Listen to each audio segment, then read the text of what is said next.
بسم الله الرحمن الرحيم. إن الحمد لله الخالق البارئ المصور، له الأسماء الحسنى، يسبح له ما في السماوات وما في الأرض، وهو العزيز الحكيم. أشهد أن لا إله إلا الله وحده لا شريك له، وأشهد أن محمد عبده ورسوله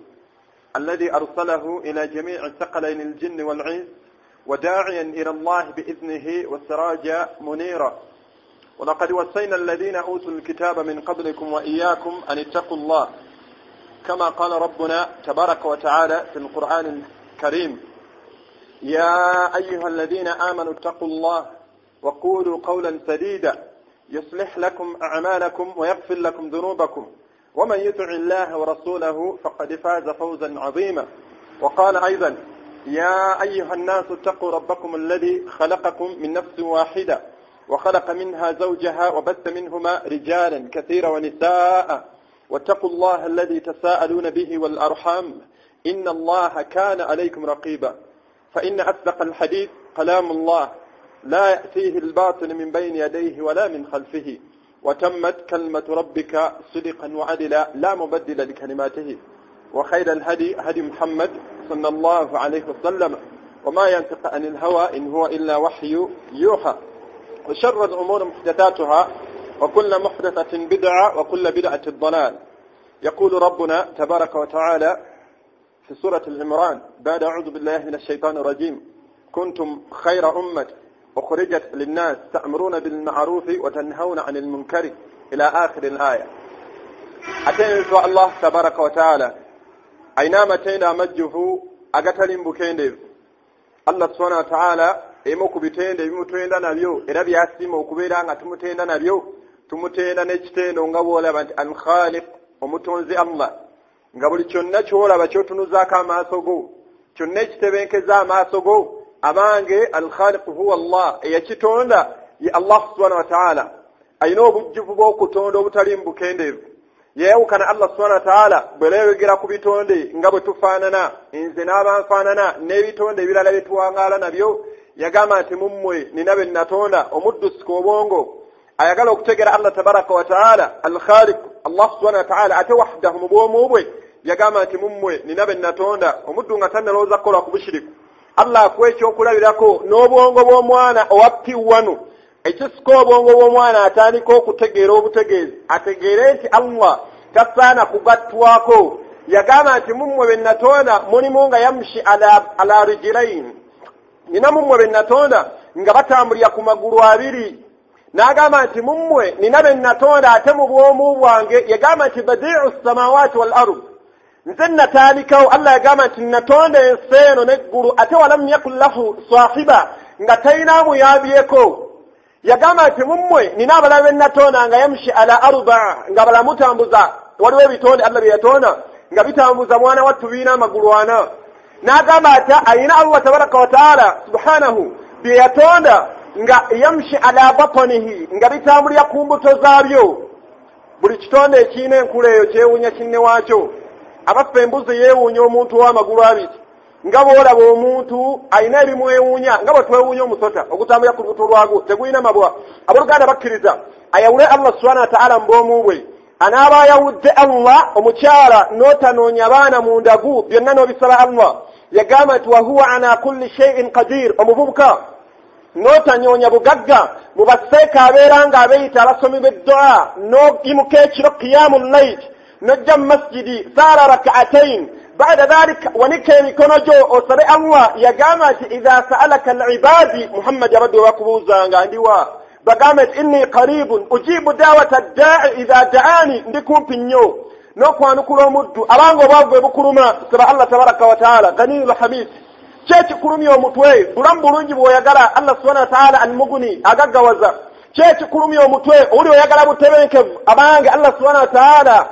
yaleeta obutebenkevu mu mbeera zonna. Abagagga bangi abalina ssente, mwana wattu tebeebaka, buli wawulira akakonyaati obwongo buddukira ku ssente we ziri bazikimye,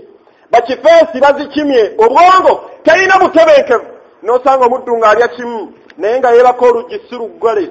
oluggi tekuliiko na kasapuli kasibako, ne yeebaka obudde ne bukya nga tafunye buzibu bwonna. Tunulira abagagga abatalina ddiini bwe bafaanana.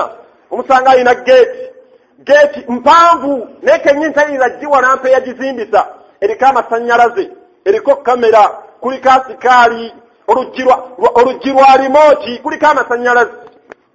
Bw'ovaawo n'ogera ku nju mwasula, ayina kana akuuma akasooka ng'oyingira mu nju ye ng'ova munda. Ayina oluggi olulala oluli wakati awo, ayina n'olwendabiramu olusembayo. Mwana wattu byonna bya bisumuluzo. Ne bw'aba agenda okwebaka, era ayina koodi z'ayingiza mu luggi, n'ayingira ne yeebaka. Naye emirembe talina. Akuuma ki? Malakul mawuti eyitawo mutwala. Abooluganda bakkiriza ensonga zo zonna zitunuze Allah.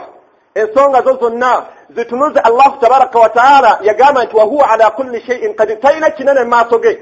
Abange mulina abagagga bammwe be mutwalanga abagagga ab'edduniya. Omanyi obusobozi bw'omugaggawo nti Abdunnuru bw'abannyabya nnyo ku kizibu kye nnina asobola okumpa emitwalo eki. Okakasa gw'oyita omugaggawo ku kyalo ojooga omanyi olina omugaggawo. Abavubuka bano abamu mulina abagaggagagga bammwe kuno ojooga ekyalo ng'omanyi omugagga wajja kujja mu kkomera n'oyenda ku baana b'abandi n'ozaalamu ono n'ozaalamu oli bwe bakusiba omugagga ono ng'agenda asasula obusente ng'akujja mu mbeera ey'obwonoonefu ng'odda ng'oyenda. Abange abagagga abo balina ekkobo mu busente bwe balina. Allah yagamba nti wallahu faddala ba'dukum ala ba'di fi rizqi. Ye yasukkulumya yabsutu rizqa liman yasha wa yaqbidu. Deero omugagga enkyamuwavu. Noonya abaali abagagga ku muleme gw'Amin. Ate babali wala obwongo buddusa obutwala ebbombo. Abaali bajjeno. Noonya bagavana. Noonya abaali bakopolo. Omusange nga tojayambadde toyinza najjambala. Noonya abaali abagagga ku muleme gw'Obote. Bakiboko squad. Abange byonna kaseera Allah yagamba nti obulamu bw'edduniya buno mataa'un qalil.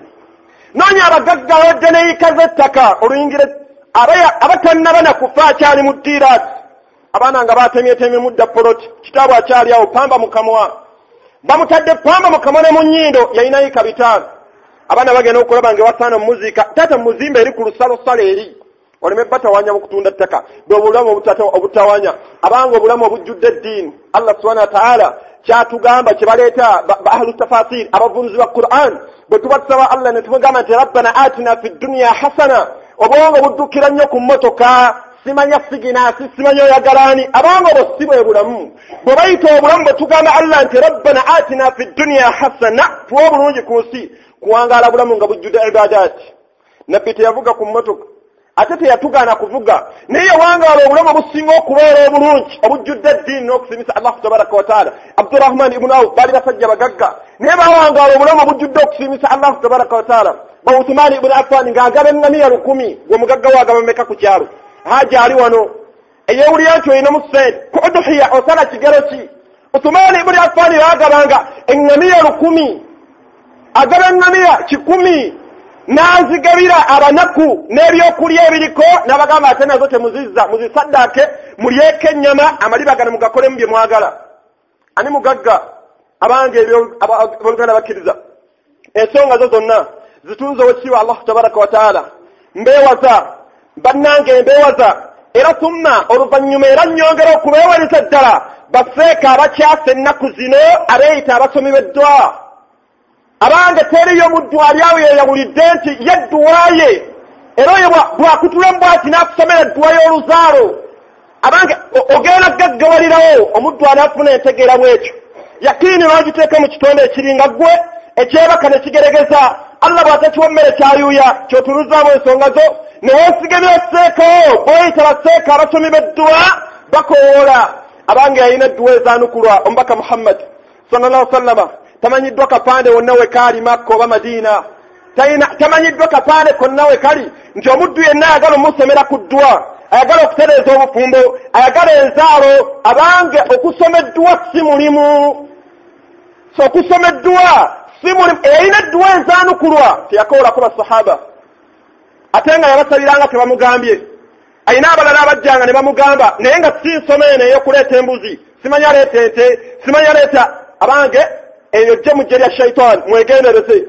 Obushiriku kati bukyuse buvudde eri mu mbeera y'ensaasi babwambazza amajubba n'ebitambaala n'enkofiira.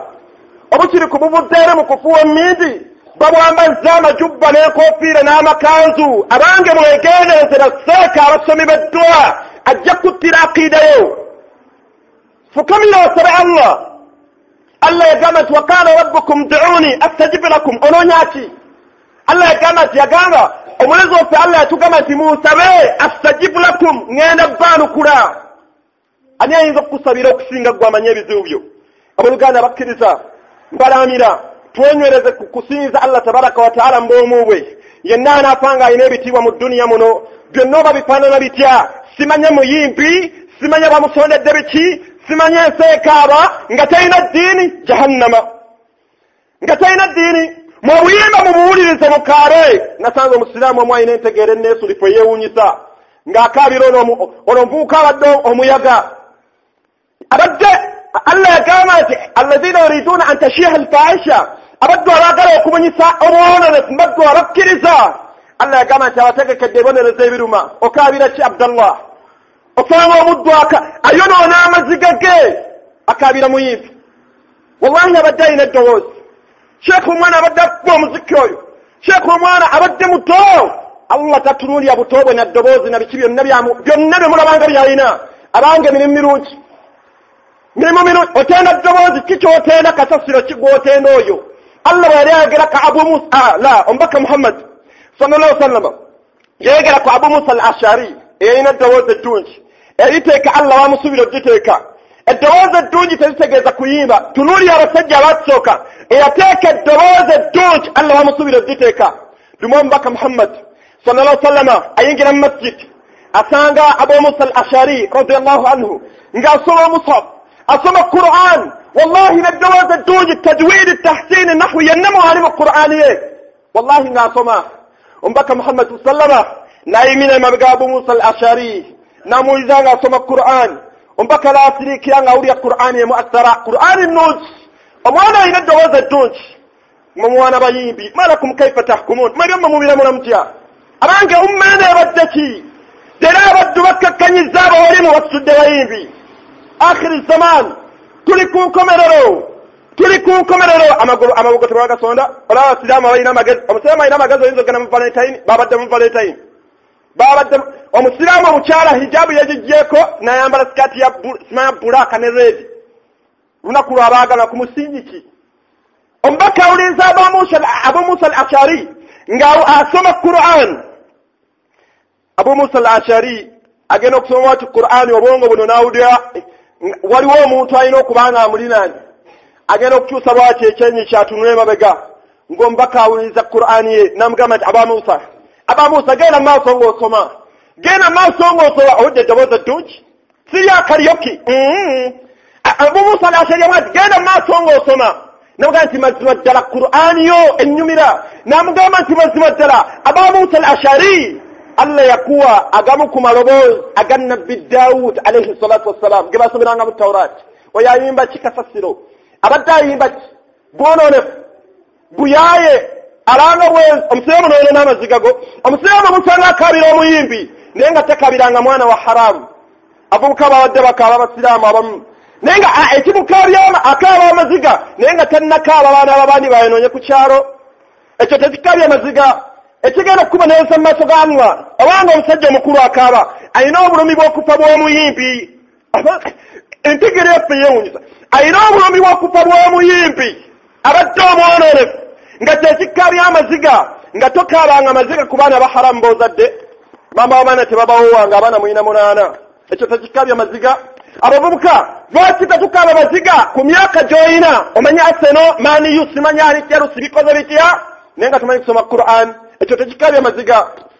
Allah ogenda mugamba otyo olina emyaka emeka olina 2 tonayiga kwogera lwaki tomanyi kusoma Qur'an mukyala we yabadde akaaba era abasiraamu basanga bateekako obuyimba obwo bwotwayi mpolampola bajjukire omugenzi omusiraamu mubuyira mu masimu gammwe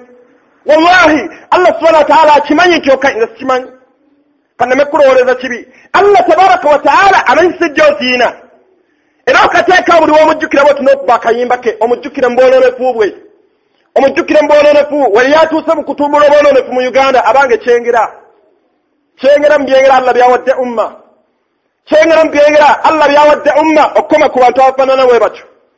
Allah subhanahu wa ta'ala yaraaka wa yurakibuka akulaba era akumanyi kyava atugamba Allah tabaraka wa ta'ala aya jenjagala tujjemu ekyokuyiga yagamba nti kuntum khaira umma abange kuntum khaira ummat abanga omulembe guno ekibiina kino ekyomubaka Muhammad sallallahu alaihi wasallam yatugamba nti abange mwe khaira umma mwe kibiina ekisinga okubeera ekirungi abasiraamu olw'obukkiriza n'obufunye mu Allah tabaraka wa taala n'obukkiriza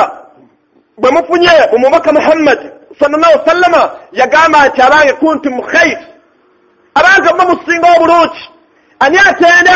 umma eno nti nnungi Allah tabaraka wa taala Allah kyaba atenze nti kirungi wallahi kiba kirungi oluvannyuma Allah n'atatulekaawo kutegeera nti tuli balungi twewaanine mu mbeera efaanana bwetyo n'aleeta ebirungo ebigenda okulaga nti tuli balungi n'agamba nti obulungi bwammwe ummati Muhammad sallallahu alaihi wasallam yagamba nti ta'muruna bil ma'ruf obulungi bwammwe buli mu kuziyiza mibi obulungi bwammwe buli mu kulagira mpisa nnungi abange wakawo wafaanana watya ta'muruna bil ma'ruf mukyala wayambala atya Allah aleeta obulungi bwa umma eno bannabbi bonna abawulira umma eno egenda okusembayo wallahi beegombanga okubeera nga bawangalyamu umma eno Musa alayhi salatu wassalamu yagiwulira naye egomba okuwangalyako mu umma eno bagamba nti Isa bannanyi taarikh bagamba nti Isa ibn Maryam yawulira obulungi bwa ummati Muhammad sallallahu alaihi wasallam ng'omuddu akola omulimu gumu Allah subhanahu wa ta'ala namukubisaamu emirundi 10 namukubisaamu emirundi 10 nabbi yagamba nti naweerwa ebyo Allah byatawa mirembe gyasooka omuddu akola omulimu gumu mu umma eno Allah namukubisaamu 10 ekyenkiza ekyebbeeyi Allah musaasizi omuddu n'okola ezambi limu Allah n'akuwandikako limu singa n'ezambi yali alikubisa twalibadde tufaanana tutya abanga obulungi bwa umma eno buliwa nabbi Allah subhanahu wa ta'ala kyatugamba mu surati al-Imran kyabanga mu kibiina ekisinga okubeera ekirungi omusiraamu obwongo bwo buggule bulungi mu kibiina ekisinga okubeera ekirungi ng'obulungi bwammwe ta'muruna bil ma'ruf mulagire empisa ennungi abanga empisa ennungi basiraamu mmwe ziriwa buli omu take reflect olabe gy'osula music yaliyo ennyimba ez'obwononefu ennyimba firimu ez'obugwenyufu firimu nga bwe zifaana abaana bo bazina amazina kabalako omenya amazina gekazina n'obuyimba obwakakuyimbiramu n'okuba mu ngalo ne maama w'abaana abazadde ababiri ne mukuba mu ngalo mukubira ajala omulabi ajala nakkirira n'ayambuka n'ayawuza n'abuuka nga bwe yalabe ku TV maama n'afa essanyu omwana ono akuze taata asomera omwana ono asomerawo ku St. Paulo omwana oyo basomesa ayimba Yesu naye yasala ono tagimanyi omusiraamu abange obulungi bwa umma eno nabbi yayogera ekigambo ku umma eno ekyebunyisa abasahaba hadithi ya Anas ibn Malik elimu Ahmad yagamba lumu ti wudditu law ra'aytu ikhwani yagamba nti abange neegomba law ra'aytu ikhwani singa ndabe ku baganda bange ekyakyogera mu basahaba wuliriza ebiri mu hadithi eno ozzeeyo n'obwongo ku aya gye tutunako nabbi agamba basahaba nti wudditu law ra'aytu ikhwani neegomba singa ndabe ku baganda bange ekyo wakyogera waliwo Abubakar nabbi gwe yagamba nti imaani ya Abubakar ogigabanya umma eno yonna ng'oggyeko nabbi wawe fonna umma ya Abubakar yetubuna mulimu Umar nabbi gwe yagamba nti wabakwawo nabbi oluvannyuma lwange lakaana Umar mulimu Usman ibn Affan nabbi gwe yagamba nti Usman nyinza nti obutakwatibwa nsonyi omusajja malayika za Allah zonna gwe zikwatibwa ensonyi Jibril, Mikail, Israfil, Malakul Maut zonna zoogere zomanya amanya zikwatibwa Usman ibn Affan radiyallahu anhu ensonyi gwane kwatibwa ensonyi nga n'abaana bo tebakwatibwa nsonyi nga nawo kennyintoyiza kwatibwa nsonyi nabbi wayogera ekigambo kino nti neegomba okulaba ku baganda bange waliwo omusajja gwe bayita Ali ibn Abi Talib nabbi gwe yagamba nti ngenda kuwa bendera omusajja ayagala ennyo Allah nga ne Allah amwagala Ali yali ayagala Allah bujulizi mu hadithi eyo Ali yali ayagala nnyo Allah nga ne Allah ayagala nnyo Ali ibn Abi Talib radiyallahu anhu ne basahaba abalala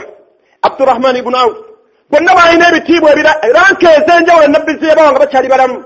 naye nabbi ayogera ekigambo kino tineegomba singa ndabe ku baganda bange basahaba ne bamugamba ashabi nabi sallallahu alaihi wasallam ne mugawe to wango mbaka wa Allah alasna ikhwanuk awango mbaka tatuli baganda bo nabbi nagamba ati la bal antum ashabi muri mikwano gyange abange yali agamba bani koloza yali agamba basahaba abasajja Allah subhanahu wa ta'ala be yagamba ati as-sabiquna al-awwaluna min al-muhajirin wal-ansar abasoka mbukiriza abasenka ne bava Makka ne bagenda Madina ne basangayo yagamba ati nabo abana abagoberera radiyallahu anhum Allah agenda basimo ba Allah basimye basaba bebuuza balabe basembayo bebenkizo babuuza mbaka tuwango mbaka fasituli baganda bo tuwadde tumanyi ffe nabbi n'agamba nti muli mikwano gyange muli basahaba bange n'agamba nti walakin ne baganda bange ikhwani be abaddu abazikiriza nga tebandabye abange gwe wakkiriza omubaka nga tomulabye okakasa oli mu baganda bannabbi abayise baganda be nga na sunna za nabbi zokka nabbi omuleme gwe Allah subhanahu wa ta'ala omuleme gwagambye mu aya gyetantenayo nti ummeno yesinga obulungi bwa ummeno tulina kugoberera mbaka nga na sunna za nabbi zokka zokuswaza osanga omusiraamu nga nakta fenna bwe tufaanana nga sunna za nabbi an fi'liha baina an-nas ozolesa mu bantu wano nga tuswala mukyala we jiribabu emuswaza naye yeewunyisa tatya kukunamira kyalo atambula ayambadde sikaati eri waggulu wa bisambi maama Sumaya agenda kugula nnyaanya ababoodabooda bamutunulako akaanako kawalako obumanyi bwana mu senior 6 simayo P7 kambadde ranking kagera ku dduuka alagawa bwe bamukwata ng'oyombera ki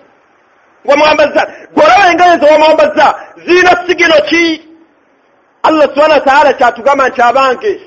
abaddu nabbi beegomba okulabako simanyi oba mweri oba mwoli naye agamba nti abange neegomba agamba basahaba nti neegomba okulaba ku baganda bange riwaya endala makulu gaayo ombaka basallama basahaba bamugamba nti owange ombaka ogenda kutegeera otya baganda bo bootalabyeeko ogenda bategeera otya yawma alqiyama yagamba nti ngenda balabira ku athari wudu ngenda balabira ku bubonero bwa wudu zaabwe ebiyungo bijja bitemagana biti maama abaana amanye kufuna wudu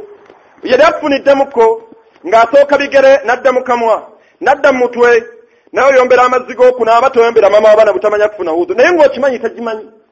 ekyo wali okikaaniddeko kewaka muwala wali mu senior 4 ali mu senior 6 mubuuze nti Sumaya ya Khadija banaaba bakyanga obudde mu hayir mubuuze mpola naye akuddemu nga kuba kaama olaba amawulire ganaakuwa nebbanga lyamaze ng'ali mu mbeera efaanana bwetyo abanga obulungi bwa ummeno kugoberera mbaka bwe tunaagobera omubaka emu ku bikolwa bye abange yaziizanga emize gyonna gy'alabye emibi era n'alagirira empisa ennungi Allah atugambye nti mmwe kibiina ekisinga okubeera ekyebbeeyi ekyekizo gubadde mulembe guno ng'abaddu tukoppa abaddu abatali basiraamu era abasiraamu bonna valentine babadde mu valentine bwe baleeta boxing day abasiraamu ogenda okulaba ne baleeta olunaku nti fuluzidde omusiraamu fuluzidde olunaku lw'abantu abalina entegeera enkomeke omusiraamu naye ogenda okulaba nga naye akuzizza fuluzidde abange eno umma kino ekibiina tuli baddu bebalina okukoppako abange abaddu abatali basiraamu balina okukoppa ffe sifa balina okukoppa abaddu abatali basiraamu nabbi kyatugamba hadisi endala nti latattabi'anna sunanahum mugenda gobera enkola yaabwe mugenda gobera sunna zaabwe nabbi nakiddemu naga nti latattabi'anna sunanahum mugenda gobera sunna zaabwe basaabire mugamba nti man hum ya rasulallah ogamba alyahuda wannasara nabbi naga nti mbadde mulowooza ngamba baani abayahuda n'abanaswara n'agamba nti newanaabeeranga okutambula kwabwe bagenda kuyingira mu kinnya kya nswaswa ummeno olw'obutasiima kubeera nti mmwe abaawaggulu nga mugobera enkola etali yaffe nga ffe balina okugoberera ne banayingira mu kinnya kya nswaswa nammwe mugenda kiyingira nabbi naga nti abaddu newanatuukanga mu bayahudi ne mu banaswara kikkirizibwa okuwasa maamawo yagaa nti n'abasiraamu mugenda kikoppa mujja bawasa ani awonye abanga ani awonye nabbi atugambye Allah subhanahu wa ta'ala atugambye kyabanga mu kibiina ekisinga okubeera ekyebbeeyi ekyawaggulu riwaya enda nabbi agamba nti la ta'muranna bil ma'ruf wa tanhawunna 'anil munkari yagamba nti muteekeddwa okubeera nga mulagirira empisa ennungi era abasiraamu mmwe muteekeddwa okubeera nga muziyiza emize emibi bwemunaba temukikoze yagamba nti Allah subhanahu wa ta'ala agenda baleeta ebibonerezo okuba agenda kuleeta ebibonerezo agenda bakwata nga ne bwemulaajanira Allah tayinza banukula leero Allah yaleese obulwadde bwe yasudde mu umma hepatitis Allah yaleese obulwadde bwe hepatitis buli omu ali ku munkenkaati abaddu baddewo palapalanya Allah yagaana obwezi abaddu ne balowooza nti obwezi babusalidde amagezi ne bambala obupiira ne benda kati Allah yaleese hepatitis gwatatte mufajja kuba musaasidde bwatyo nabbi watugamba mu hadiisi endala kyabange khamsatun ebintu bino bitaano idaktulitum bihinna Allah bw'aba abagezesezza nabyo mumenyanga nti muzikidde emu ku bintu ebyo bitaano nabbi n'agamba nti omunaalaba obwononefu mu mayumba gammwe omunaalaba obwononefu mu umma abaddu ne musirika ne mutayogera Allah tabaraka wa ta'ala agenda kuleeta endwadde ezibalume ng'akwe Allah tagenda kusooka bbalaga ddagala kuba nabbi yatugamba mu hadiisi endala titaliyo obulwadde bwonna Allah bw'agezesa nawo baddu mu dduniya muno okuggyako nga Allah subhanahu wa ta'ala assa eddagala eriwonya obulwadde obwo asobola oddikweka n'atayaga baddu oba oli abaddu bano abakola obwononefu la'allahum yarji'un oba oli abaneddako ne batajemera Allah subhanahu wa ta'ala abooluganda bakkiriza falnataqina Allah tutya Allah subhanahu wa ta'ala tutya Allah subhanahu wa ta'ala abakyala mutya Allah subhanahu wa ta'ala mwambale obusiraamu nga bwe balagira okwambala yaleeta ennyambala gyakusubira omukyala okubeera ng'oyambala ya ayuha nabi kulla azwajika wa banatika wa nisa'i almu'minin yudnina alayhinna min jalabibihinna mwambale jiribaabu yennyambala Allah yagamba nti ayurafna ebyengera biri mu kwambala jiribaabu omukyala obusiraamu otegereka ate fala yu'dain obeera tonyiizibwa n'aleeta ennyambala y'omusajja bw'atyo bw'ayagala oyambale abuluganda bakkiriza tudde tujjeyo music ali mu mayumba gaffe abasiraamu muyina sima ya digital migration muyina over 500 channels omwana wonse alaba naye nga zonna channels alaba 500 channels tekuliiko channel n'emu ya busiraamu bwe bakweri muwala utayagala giraba balaba onaatera okukomawo obudde mu ofiisi n'atuninga n'ateeka mu islamic channel naye nga obudde ali mu kulaba music